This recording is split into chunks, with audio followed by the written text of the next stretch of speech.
Ang ninuno.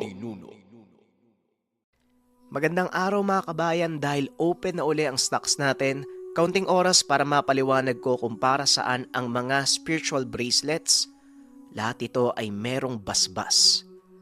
Ang pinakabago natin una, konsagradong langis panghilot. Panghilot sa ubo, panghilot sa lamig, panghilot sa pilay, panghilot sa masakit na katawan. Pangalawa, spiritual bracelets for good health gunita. Protection in illness, protection in disease, protection in health issue. Ikatlo, spiritual bracelet for good luck and prosperity. Kandili. For good fortune, for prosperity, for good luck. Ikaapat, spiritual bracelet, 12 plus 1 mantra bracelet.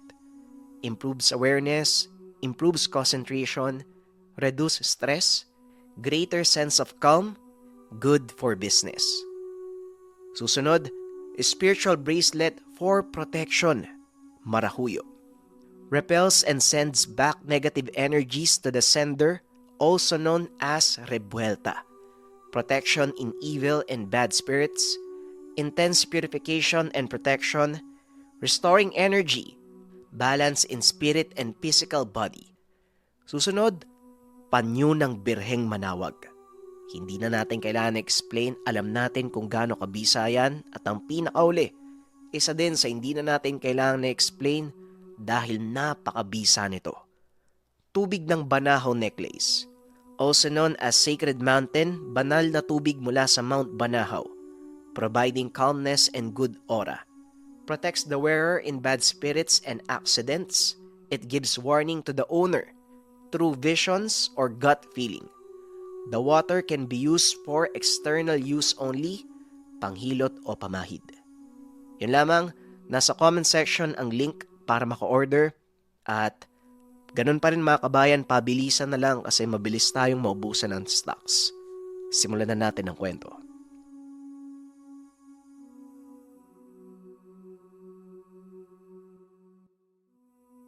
Sa hindi malamang dahilan, hindi magawang igalaw ni Hector ang kanyang mga paa. Isang malakas na suntok ang tumama sa kanyang pisngi. Dahilan para tumalsik ito ng malayo. Nagpagulong-gulong ng ilang ulit bago tumama sa isang puno. Sa lakas ng pagkakasuntok ni Luis, naputol ang punong tinamaan ni Hector. Marahan itong bumangon habang nanginginig ang tuhod. Walang iya ka. Sino ka sa palagay mo? Ang kapal ng mukha mong lapastanganan ako. Wika ni Hector. Hindi nagsasalita si Luis. Patuloy lang itong naglalakad papunta sa kanyang kinakatayuan. Unti-unting nakaramdam ng takot si Hector. Pamilyar sa kanya ang pakiramdam na ito. Dahil minsan niya itong naramdaman nang makaengkwentro ng kanyang ama si Tatang Simon. Wala akong pakialam kung sino ka o kung ano pa ang katungkulan mo. Sa oras na kantiin mo ang mga taong malapit sa akin, hindi kita sasantuin. Muli itong nagulat nang makitang nasa harap na nito ang binata. Sinakal niya si Luis at muling hinagis palayo. Mula naman sa likod ng binata, papasugod na si Rodel. Inakala nitong hindi siya naramdaman ni Luis.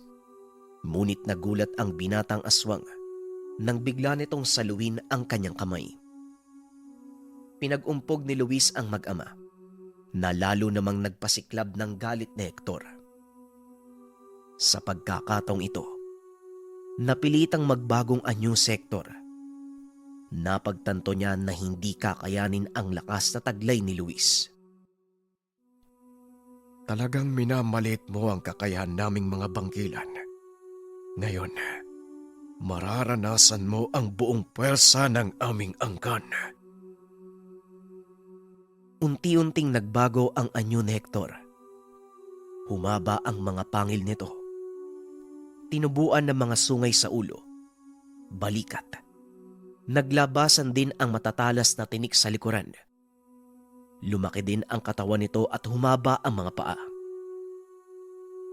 Matapos ang pagbabagong anyo ni Hector, kaagad nitong sinugod si Luis. Mabilis namang umiwas ang binata. Nilingon nito ang tinamaan ni Hector. Nakita ang napakalaking hukay na dulot ng suntok nito. Mukhang hindi ko siya kakayanin sa antas ko. Masyadong malakas si Hector. Wika ni Luis. Tumawa ng malakas si Katnog. Ikinagulat ng binata ang sinabi nito. Duwag ka pala eh. Hindi, biro lang. Pinagsamang lakas lang natin ang ginagamit mo. Hindi mo pa nalalabas ang totoong lakas ng mutya ng kalamansi. Natatandaan mo ba ang mga usal na itinuro sa'yo ni Tatang Simon? Wika ni Katnog at biglang napangiti si Luis. Dinukot nito ang mutya sa kanyang bulsa. Inilapit sa kanyang bibig. Inusalan at sinubo. Wala namang nagbago sa pakiramdam ng binata. Inakala nitong hindi gumana ang dasal. Ngunit nang sugurin siya ni Hector, napagtanto niya na bigla siyang lumakas. Hawak-hawak ni Luis ang kamao ni Hector. Nagtataka ito dahil inilabas niya na ang buong lakas. Ngunit nagawa pa din itong saluhin ng binata. Ang nakakapagtaka pa, walang maramdamang daloy ng enerhiya si Hector mula sa binata. Anong nangyayari? Bakit hindi ko maramdaman ang lakas ng taong ito? Tanong ni Hector sa sarili. Napangiti naman si Luis. Kagad itinulak ang kamao ni Hector. Napapangiti si Luis dahil hindi nito inaakalang magtataglay siya ng ganong lakas. Napalingon ang binata kay Tatang Simon na noon ay patuloy na nakikipaglaban sa mga aswang habang pinagtatanggol ang mag-asawa. Nakaligtaan ng mga ito si Biboy. Nanlaki ang mga mata ni Luis nang makita niya itong papasagod sa kinaroroonan ni Tatang Simon. Mabilis na kumilos ang binata papunta kay Tatang. Sa isang kisap mata, nagawa nitong maabot si Biboy. Biboy, gumising ka. Hindi ikaw to! Wika ng binata. Sa halip na makinig, sunod-sunod na kalmot ang natamo ni Luis. Hinayaan ito ng binata dahil hindi naman niya magawang saktan si Biboy.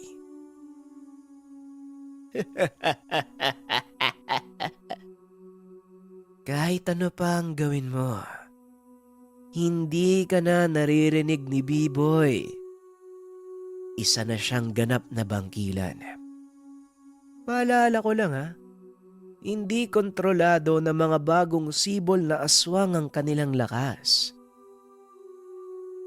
Wika ni Rodel. Napatitig si Luis sa mata ni Biboy. Nakita niya ang kaluluwa ng binata. Nagmamakaawa itong palayain siya. Huwag kang mag-alala, Biboy. Papalayain kita. Pero sa ngayon, pasensya ka na sa gagawin ko. Sinuntok niya sa sikmura si Biboy.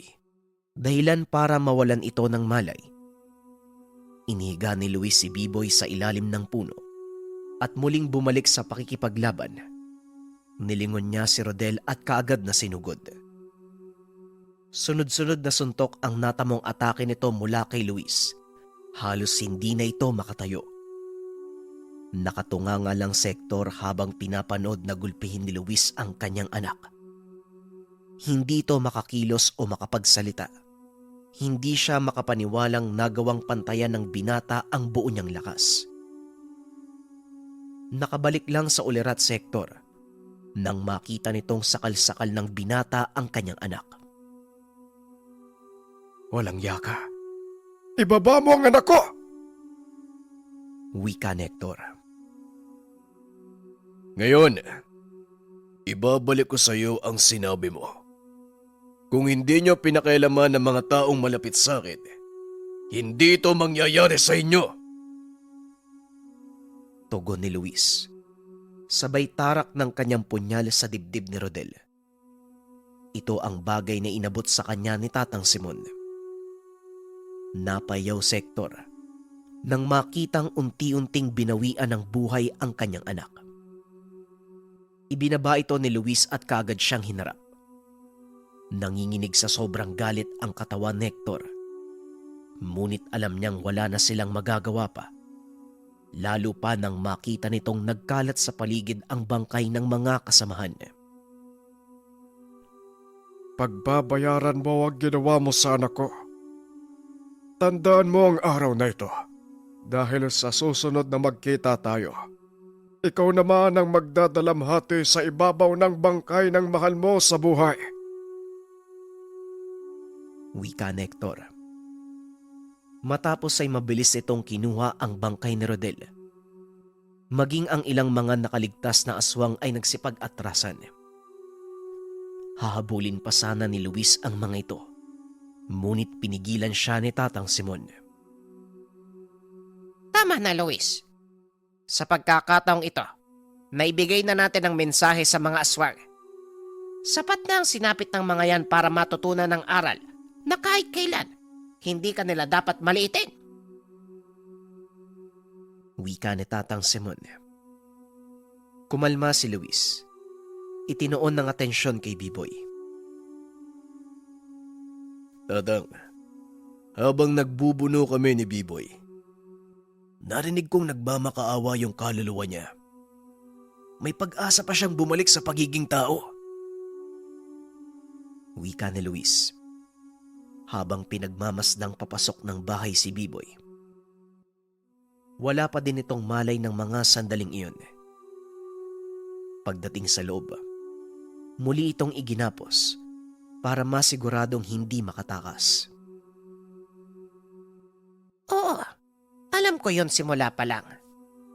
Sinabi kong wala nang lunas ang pagiging aswang ng binatang yan para iparinig kay Hector. Alam kong nagmamatsyag sila sa paligid simula pa nang dumating tayo. Ngayon, simulan na natin ang pagkilos bago pa sumikat ang araw. Dahil sa oras na tamaan siya ng sikat ng araw, siguradong mamamatay ang binatang yan. Dali-daling sinara ni Luis ang lahat ng bintana. Sinimula ng ritual ng pag-aalis ng sumpa sa katawan ni Biboy. Sandali lang. Bakit hindi ka muna magpahinga? May 5 oras pa tayo bago tuluyang sumikat ang araw. Isa pa, may hinihintay pa akong kasama. Wika ni Tatang Simon. Tumanggi si Luis. Nanatili itong nakaupo sa tabi ni Biboy. Sa kadailanang nais masaksihan ng binata ang pag-aalis ng sumpa sa katawan nito. Ilang sandali pa ay dumating na ang hinihintay ni Tatang Simon. Mabuti na lang at umabot pa ako. Pasensya na, Simon. Medyo natagalan ako sa paghahanap sa inyo. Nakahinga ng maluwag si Luis nang makitang si Mang Omar ang taong hinihintay ni Tatang Simon. O siya, huwag na tayong magsayang ng oras, Luis. Buhatin mo si Biboy palabas ng bahay. Omar, simulan mo na ang paggawa ng pentagramo sa lupa. Ito ang pinaghalong abo ng mga bangkilan at apog. Ito ang gamitin mong pangguhit. Kagad namang sumunod si Omar. Nang matapos ang pentagramo, inilapag ni Luis ang katawan ni Biboy sa gitna. Sa tulong ng kaalaman ni Omar, bilang isang manggagaway, nagawa nitong ihiwalay ang sumpa ng aswang sa kanyang katauhan. Nagawa ko ng ihiwalay ang pagkaaswang sa pagiging tao ng binatang ito. Ngunit may problema. Hindi ko na ito maaaring tanggalin pa dahil maaari niya itong ikamatay. Sa madaling sabi, napanghahawakan ni Biboy ang pagiging aswang at maaari niya lang itong ilabas sa oras na naisin. Wika ni Mang Omar. Wala na tayong magagawa doon. Masyado nang malalim ang sumpa sa kanya at nagawa niyang magpalit ng balat. Kaya inaasahan ko nang mangyayari ito. Ang kagandahan lang, nagawa natin siyang ibalik sa pagiging tao. Tugon ni Tatang Simon. Bagaman hindi tuluyang nawala ang sumpa sa katauhan ng binata, masaya din ang mga magulang nito dahil hindi siya namatay. Ano ang plano mo ngayon, Tatang Simon? Hindi natin pwedeng hayaan ang binatang ito sa ganitong kalagayan. Wika ni Mang Omar. Kung papayag ang mga magulang niya, isasama ko siya at sasanayin sa paggamit ng kakayahan para sa kabutihan. Wika ni Tatang Simon. Matapos ang mahabang araw na yun, nagpahinga ang pangkat. Kinabukasan ay kinausap niya ang mga magulang nito. Maraming salamat po sa tulong niyo.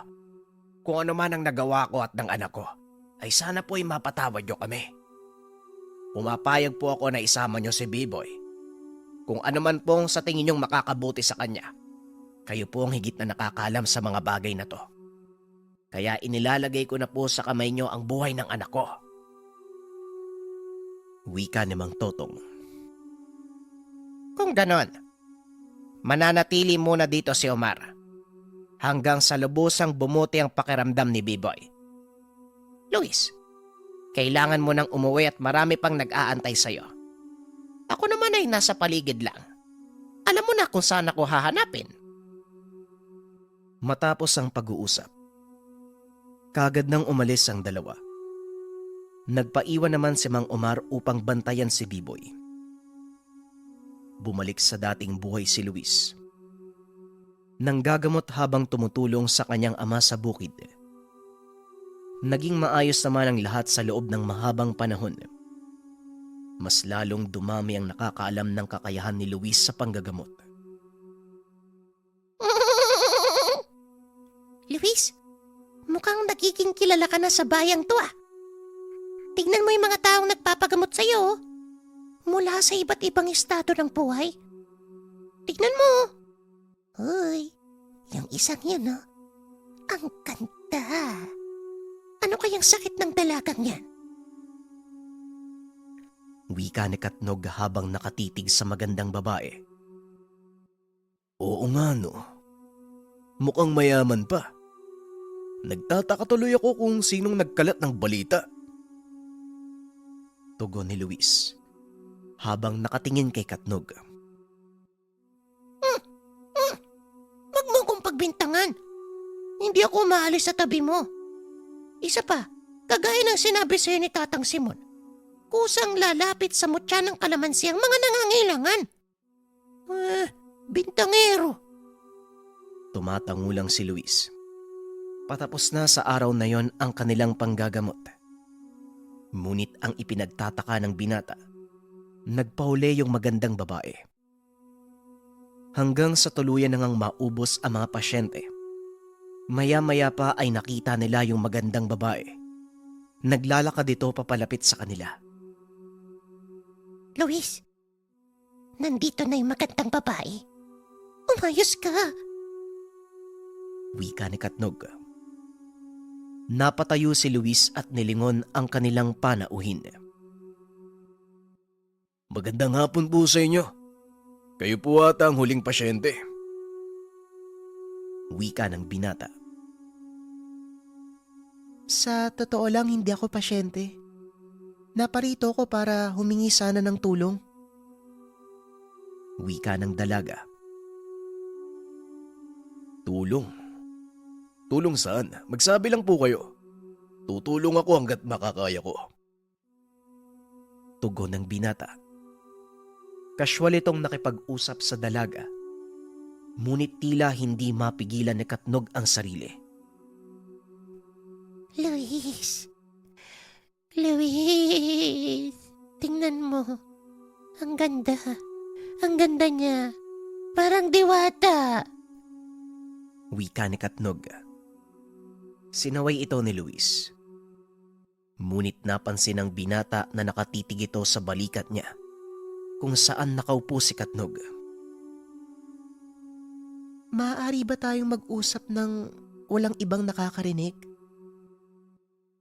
Wika ni Amanda na lalo namang ikinagulat ng binata. Pinakiusapan naman nito ang kanyang ama. Naiwan sila sandali. Nang masiguradong wala ng tao, sinimulan ni Luis ang pagtatanong. Mukhang seryosong tono mo, Binibini. Ano bang maitutulong ko sa'yo? Napayuko ang dalaga. Napansin ni Luis na marahan nitong humihikbi. Anak ng... Anong klaseng tao ka ba? Nagpapahiya ka ng magandang dalaga. Wika ni Katnog. Nanlaki mga mata ng binata. Nagsalita ang dalaga. Walang kasalanan ng binatang manggagamot, Prinsipe Katnog. Naiiyak ako dahil hindi ko alam kung paano ko magsisimula. Kapag naaalala ko yung kaganapan, lalo kong nalulungkot. Wika ng dalaga. Napatayo si Luis. Unti-unting lumalantad sa kanyang paningin ang totoong anyo nito. Hindi ka tao. Anong pakay mo sa akin? Tanong ni Luis. Tama ka. Hindi nga ako tao. Ako si Amanda. Anak ng isang maharlikang pinuno ng mga dalakit nun. Pagpapakilala ng dalaga.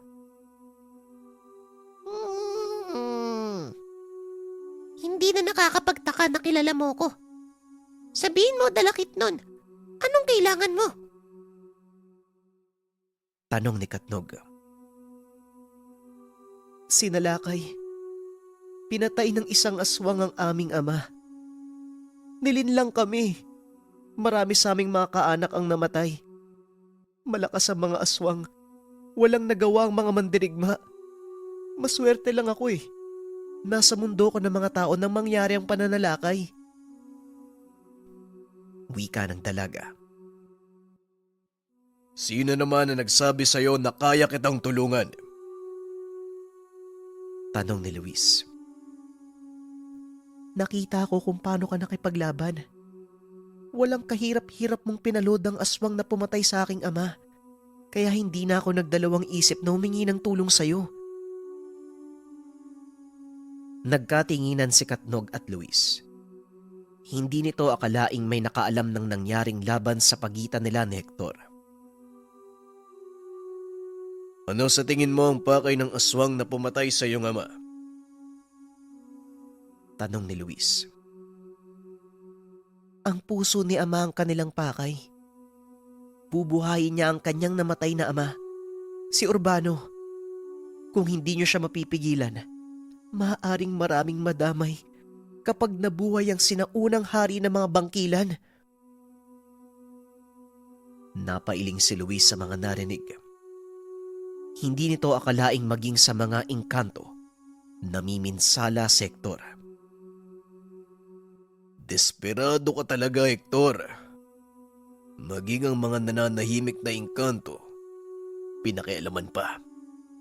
Katnog, maaari mo bang puntahan si Tatang Simon? Kailangan nilang malaman ang pangyayaring ito. Amanda, manatili ka muna sa tahanan ko.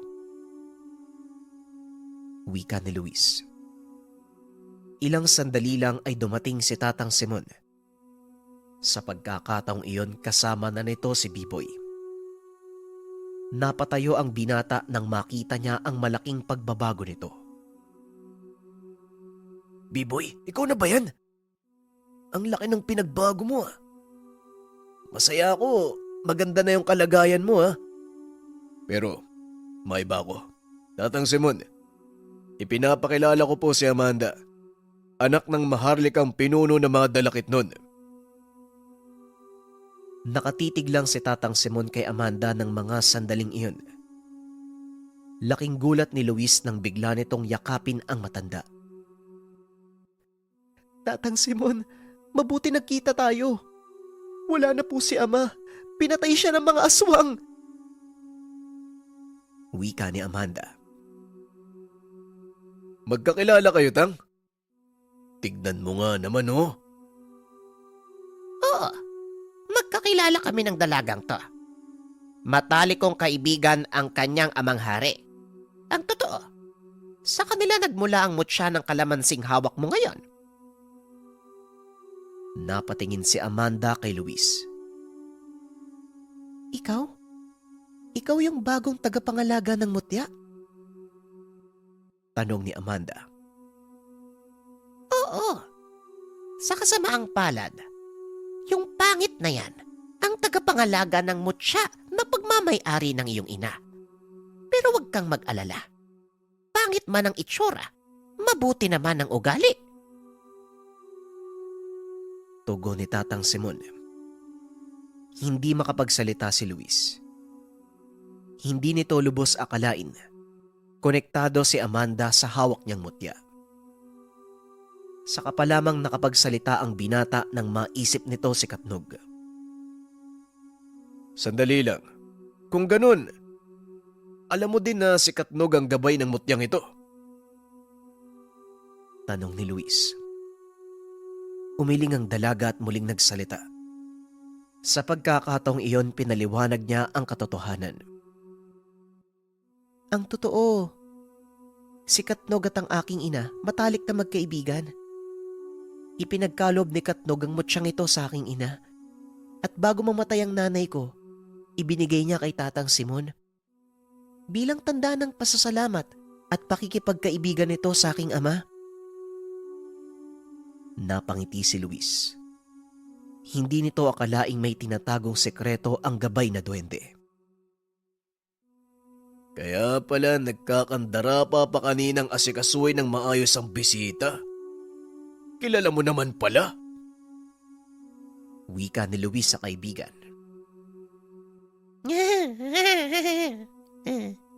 Pasensya na kaibigan. Ayoko lang na masopresa ka kapag ako pa'y nagsabi. Tugon ni Katnog. Bueno, dumako tayo sa usapan tungkol sa iyong ama. Ano ngayon ang balak mong gawin? Nais mo bang magigante? Tanong ni Tatang Simon. Hindi po, Tatang Simon. Nais ko lang na mapigilan si Urbano. Malamang nagtagumpay na sektor na buhay ng kanyang ama. Wala na akong pakialam sa pag-iigante. Mas mahalaga ang mga buhay na maaaring masayang kung sakaling magsimulang manalakay ang unang hari ng mga bangkilan. Tugon ni Amanda. Muling nanggigil si Luis dahil sa mga narinig. Tatang Simon, sana hinayaan niyo na lang akong patayin sektor nung may pagkakataon pa ako. Hindi na sana nangyari ang ganito. Wika ni Luis. Wala nang oras para magsisihan pa. Oo, nagkamali ako nung pigilan kita at wala na tayong magagawa. Hindi ko na may tatama ang pagkakamaling iyon. Kaya patawarin mo ko, Amanda. Hindi ko po kayo sinisisi. Alam kong merong dahilan kung bakit nangyayari to. Hindi na mahalaga kung ano pang nangyari sa nakaraan. Kailangan nating harapin ang sitwasyon sa kasalukuyan. Wika ni Amanda. Sabay haplos sa mukha ni Tatang Simon. Ano po ang balak niyong gawin, Tatang Simon? Papunta dito si Omar. Antayin natin siyang dumating bago natin simulan ang pag-uusap. Tugon ni Tatang Simon. Habang nag-uusap sina Tatang Simon at Amanda, nilapitan naman ni Luis si Biboy. Kumusta ka naman, boy? Malamang wala ka natatandaan sa mga nangyari, no? Pero masaya ako kahit papano. Nagawa nating lunasan yung pagiging aswang mo. Wika ni Luis. Mas mabuti na nga yun eh. Ayoko na ding maalala pa yung mga nangyari. Tugon ni Biboy. Kung hindi mo mamasamain, paano bang nangyaring nagawa kang taniman ng yanggaw ni Robel? Tanong ni Luis. Siguro, nabulagan ako sa sobrang paghangad ng kapangyarihan. Aminin ko, gusto kong maging mas malakas para matulungan yung tatay ko. Sinamantala ni Robel. Ang sabi niya, lalakas ako eh. Pero hindi bilang tao, kundi bilang isang halimaw. Pati yung tatay ko, dinamay pa nila. Pagpapaliwanag ni Biboy. Naunawaan ko ang nararamdaman mo. Pero nais ko ding sabihin sa'yo na walang maibubungang magandang paghihiganti. Wika ni Luis. Napangiti si Biboy at tumugon. Yan din ang madalas sabihin sa akin ni Tatang Simon. Wala akong balak magigante sa mga ginawa nila sa amin. Gusto kong gamitin ang sumpang tinanim nila upang sugpuin sila para wala nang ibang madamay kagaya sa amin. Ilang sandali pa ay dumating na si Mang Omar. Kagad silang nagtipon sa pagkainan at doon nag-usap. Hindi nalingid sa atin ang ginawang kaguluhan ng mga bangkilan. At dahil sa nangyaring laban, hindi malayong magigante ang kanilang pinuno. Wika ni Tatang Simon. Tama, at paniguradong marami pang magagaya kay Biboy na hindi na ituloy na Mang Omar ang sasabihin. Si Biboy na ang nagsalita. Hindi po ako makakapayag na may matulad pa sa akin. Kaya ako piniling makipaglaban kasama nyo para mapigilan sila. Nagulat si Luis sa sinabi ng binata. Bukod pa dito, malakas na puwersa ang pilit na kumakawala kay Biboy. Napatingin ang binata kay Tatang Simon. Kagad nagsalita ang matanda. Oo, Luis. Tama ang nakikita mo. Ang nasa katawan ni Biboy ay isang mataas na uri ng yanggaw. Ayoko nang idetalye pa ang lahat dahil maaaring may nakikinig sa atin. Pero sasabihin ko sa iyo, hindi gugustuhin ng mga aswang ang makalaban ng bagong katauhan ni Biboy na sila din mismo ang may gawa. Nang mga sandaling ito, pinag-iisipan ng pangkat ang mga dapat pagandaan dahil sa oras na magsimula ang pananalakay ng mga bangkilan, marami ang mapapahamak. Hindi natin sila pwedeng tugisin dahil paniguradong handa sila sa mga gagawin natin. At kung totoong nabuhay muli si Urbano, siguradong mahihirapan tayong pasukin ang kanilang lungga. Wika ni Tatang Simon. Idagdag mo pa, hindi sapat ang bilang natin kung sakaling gagawin natin ang bagay na yun. Wika ni Mang Omar. May ilang mandirigmang dalakit nun na nananatiling tapat sa akin. Handa silang tumulong kung sakaling kailanganin. Wika ni Amanda. Sandali lang po, Tatang Simon. Hindi po ba nabawasan natin ang bilang nila nung nakaraang laban natin kay Hector? Tanong ni Luis. Alam ni Tatang Simon ang iniisip ng binata, kaya kagad niya itong sinaway. Oo, nabawasan natin ang bilang nila. Pero tandaan mo, hindi lang si Hector ang anak ni Urbano. Ang bawat isa sa mga anak nito, may kanya-kanyang sundalo ng mga aswang. At maaaring sa mga panahong ito, nagtitipon na sila sa paanan ng kanilang ama. Sa kalagitnaan ng pag-uusap, bigla silang nakarinig ng malakas na kalabog mula sa bubong. Nagulat si Tatang Simon. Kanya-kanyang pulas ang mga ito.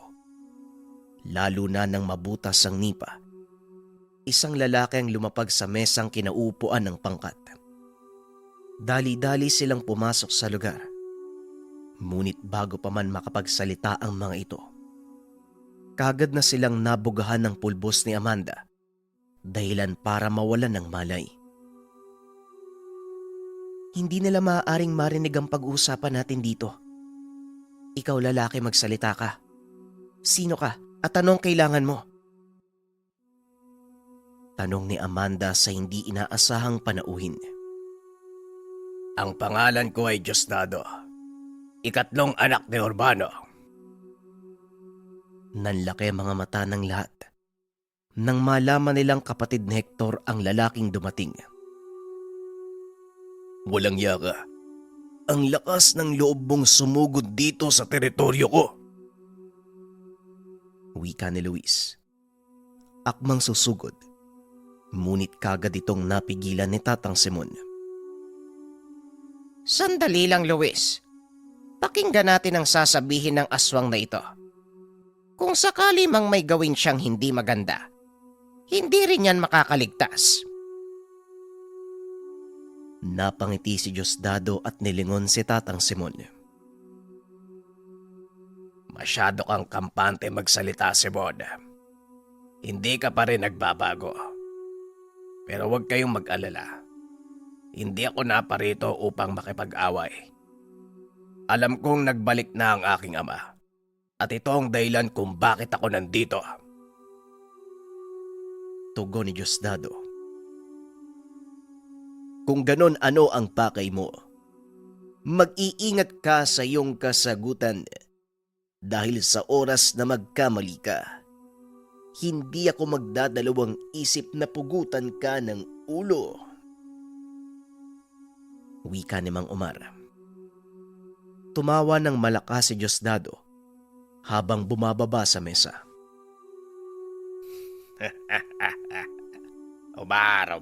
Omar. Ang puting manggagaway ng bundok ng Kanlandog. Hindi ko akalaing makikita kita dito. Pero kagaya ng sinabi ko, wala akong masamang tangka sa inyo.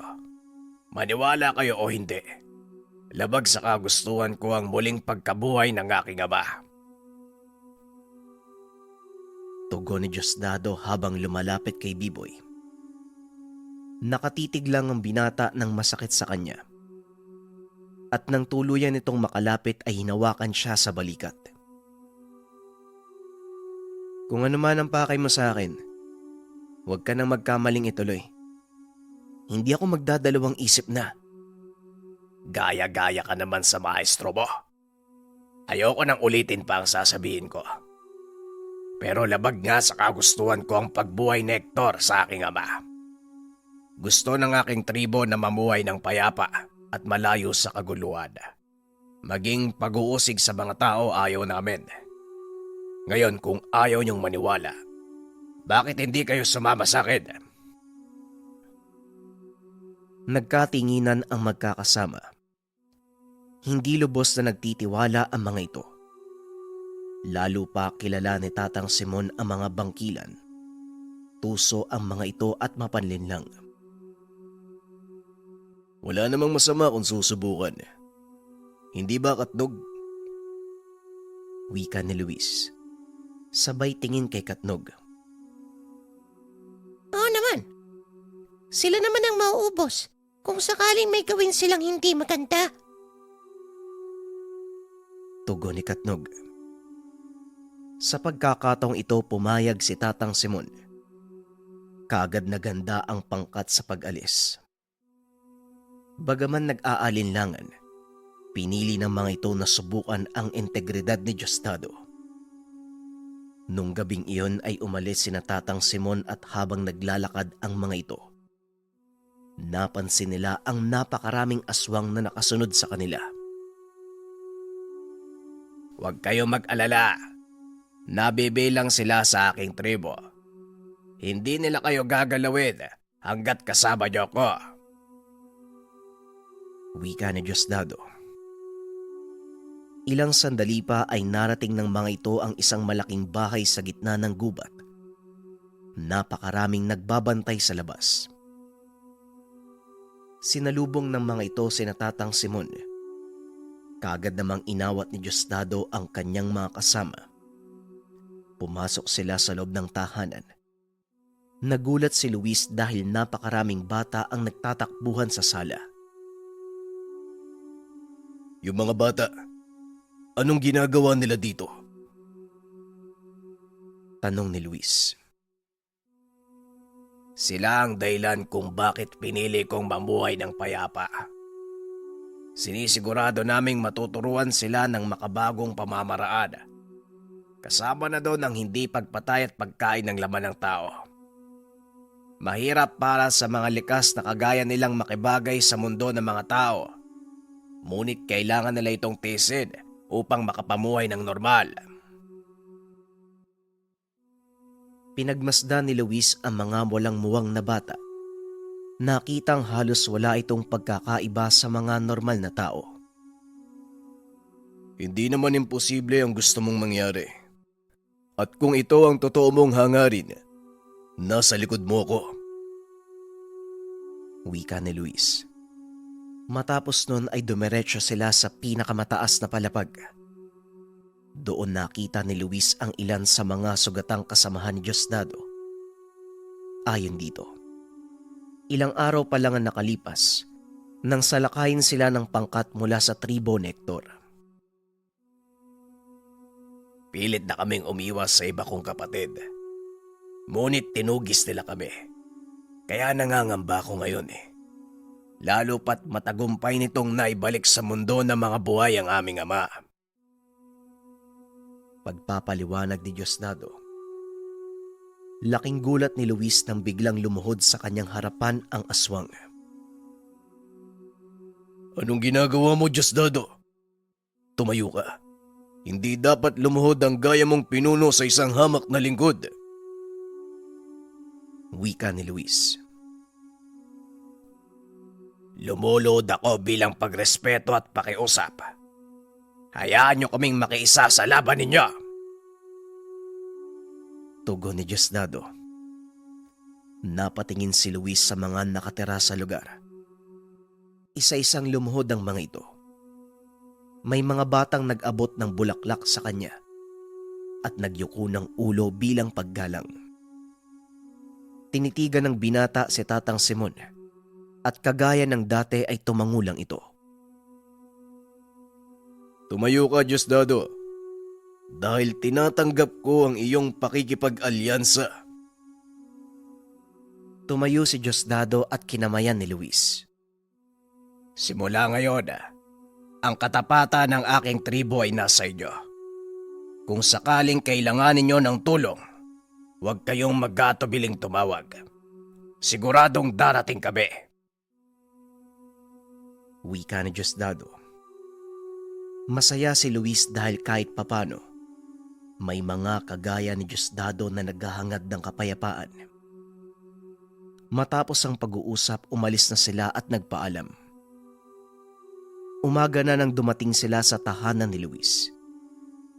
Piniling doon na muna manatili upang makapagpahinga. Nagtataka ang binata. Hindi man lang nagtanong ang kanyang kapatid tungkol sa mga panauhin. Matapos magpahinga, tinuloy ni Luis ang kanyang gawain. Kagaya ng dati ay nanggagamot pa din ito. Hinayaan ng mga kalaban mismo ang lumapit sa kanila. Ito ang naging plano ni Tatang Simon. Nanatiling nakamasid sa paligid ang mga kasamahan maging si Mang Omar. Si Biboy naman, nanatili sa tabi ni Luis upang magbantay. Kinagabihan ay kinausap ni Mang Kanoy si Luis. Gapasan na naman at paniguradong marami ang dadayo upang makitulong.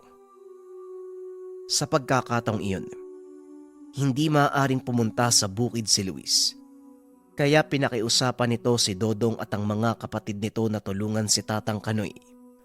Hindi naman tumanggi ang kaibigan. Ngunit hindi inaasahan ni Luis ang sumunod na nangyari. Malaking problema, Luis. Kasabay ng paggagapas natin ay ang pag-ani ng sibuyas sa kabilang bayan. Mahati ang mga tao at ang masama pa. May paparating na bagyo. Paano ngayon to? Siguradong mababasa ang lahat ng uhay. Wika ni Mang Kanoy. Paalis na ng tahanan ng matanda nang biglang dumating si Diosdado. Magandang umaga ho sa inyo. Narinig ko magpapagapas kayo ng palay. Maaari ba kaming makitulog? Wika nito at hindi na tumanggi si Luis. Isinama ni Mang Kanoy ang pangkat ni Diosdado sa palayan.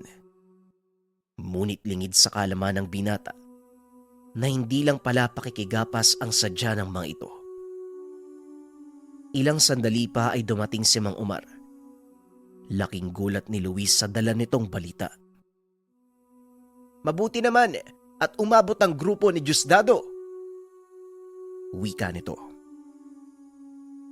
Oo, Mang Omar. Malaking tulong sila sa bukid. Tugon ni Luis. Hindi lang yon ang pakay nila, Luis. Napag-alaman kong may malaking pangkat ng mga aswang mula sa tribo ni Hector ang papasugod sa bayan. Nang malaman at makumpirma ko ito, kaagad kong pinuntahan sila Diosdado at kagaya ng pinangako niya, hindi sila nagdalawang isip na tumulong. Wika ni Omar. Pinayuhan din ito si Luis na manatiling kalmado upang akalain ni Hector na wala silang alam sa mga mangyayari. Tiniyak din ni Mang Omar na ngayong gabi ang takdang pagsalakay nila Hector. Itinaon ng mga ito ang pag-atake sa selebrasyon ng magandang ani. Matapos ang gapasan, kinausap ni Tatang Simon si Mang Kanoy at ang iba pang kaanak ni Luis na umalis na sa lugar. Pinaliwanag nito ang sitwasyon at dahil hindi na bago sa kanila ang mga pangyayari, kaagad silang umalis sa lugar. Nang masiguradong ligtas na ang mga kaanak, sinimulan ni Luis ang pagtataas ng depensa sa kanilang bakuran. Nakapalibot pa din ang ilan sa mga kasama ni Diosdado, samantalang si Biboy naman at Mang Omar ang magkasama. Biboy, ito ang unang beses mong makikipaglaban. Tandaan mo ang lahat ng itinuro namin sa iyo. Wika ni Mang Omar. Opo, Mang Omar. Hindi ko po hahayaang manaigang galit sa akin. Kaya wag po kayo mag-alala. Malinaw at maliwalas po ang aking isipang haharap sa labang ito. Tugon ni Biboy. Ilang sandali pa ay nagbigay na ng hudyat ang mga nakabantay sa paligid. Namataan ng mga ito ang paparating na kalaban. Maganda na kay Luis. Nandito na sila. Makasama. Ituloy ang kasiyahan. Wika ni Tatang Simon.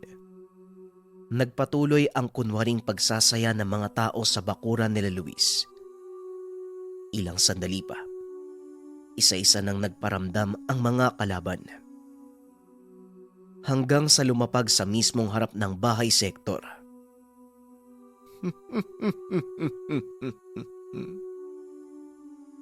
Pasensya na kayo kung nagambala ko ang inyong kasiyahan. May mahalagang bagay lang akong kailangang ayusin sa inyong amo. Luis, Tatang Simon, magpakita kayo! Wika nito. Hindi nagpakita ang binata. Lingid sa kaalaman ni Hector na malapit lang ito sa kanyang kinakatayuan. Nakakubli gamit ang sabulag ni Katnog. Hector, aba tignan mo nga naman. May gana ka pang magpakita dito. Matapos ang sinapit mong kaiyan sa kamay ng mag-aaral ko. Tugon ni Tatang Simon.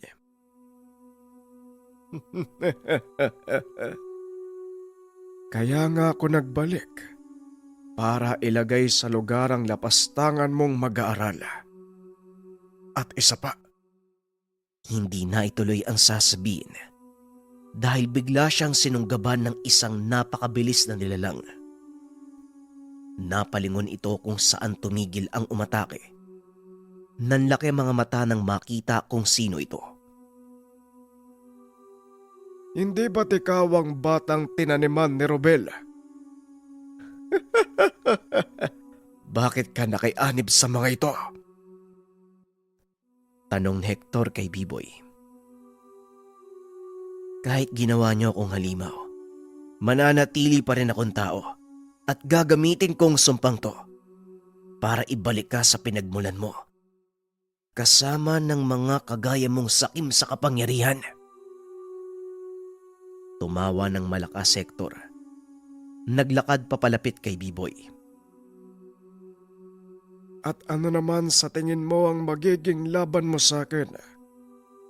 Isa ka lang pangkaraniwang aswang. Tinaniman ng sumpa.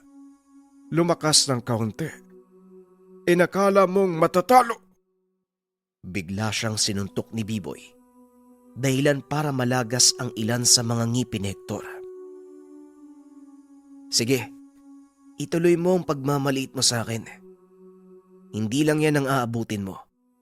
Kaya wag na wag kang magkakamali. Dahil kaya kitang tirisin kung gugustuhin ko. Wika ni B-Boy. Lalong nagalit si Hector sa sinabi nito. Nagsimula ng magwala. Sinabihan naman ni Tatang Simon ang lahat na wag makikialam. Walang makikisali. Laban ito ni B-Boy. Hayaan niyong bigyan niya ng hustisya ang nangyari sa kanya. Wika ni Tatang Simon. Nanlaki mga mata ni Hector nang makita ang biglaang pagbabagong anyo ni B-Boy. Hindi kagaya ng pangkaraniwang bangkilan. Hindi naging baboy ramo ang ulo ng binata. Sa halip humaba lang ang buhok nito. Umitim ang kulay ng balat. Nagbabaga ang mga ugat nito sa katawan. Bagyang lumaki ang braso at binti. Maging ang mga mata nito ay nagbago ng kulay. Anong nangyari? Bakit ganyan ang naging anyo mo? Isang maharlikang bangkilan lang ang may ganyang anyo.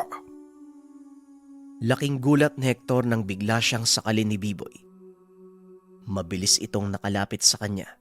Hinila siya papunta sa isang puno. Oo, tama ka.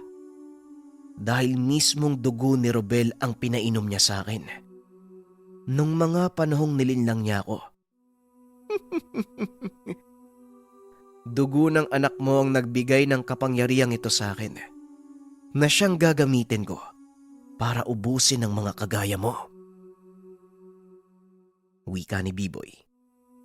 Hindi makakilos si Hector dahil sa tuwing pipilitin itong makawala sa pagkakasakal. Lalo namang bumabaon ang kuko ng binatang aswang sa kanyang leeg. Habang nanonood ang lahat, bigla naman silang nakarinig ng malakas na sigawan mula sa labas ng bakuran.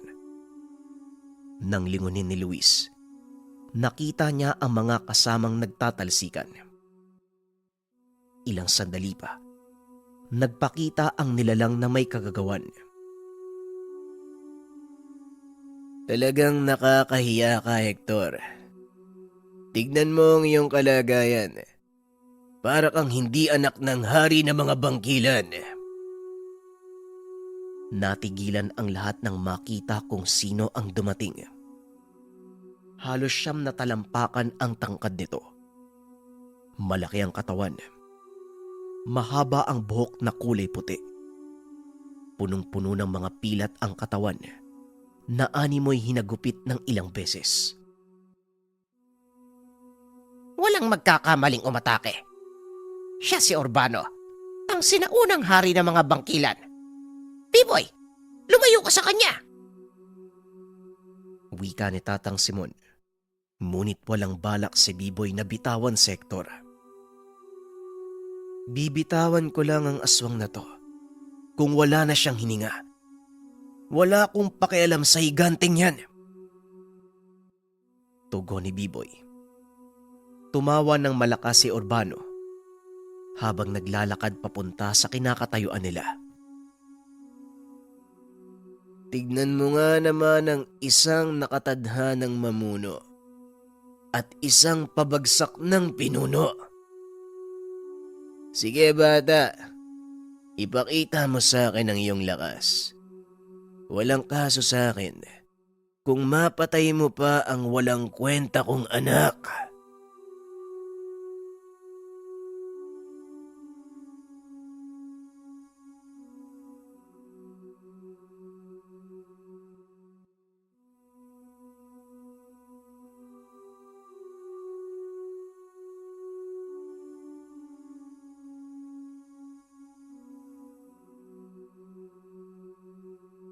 Ang ninuno.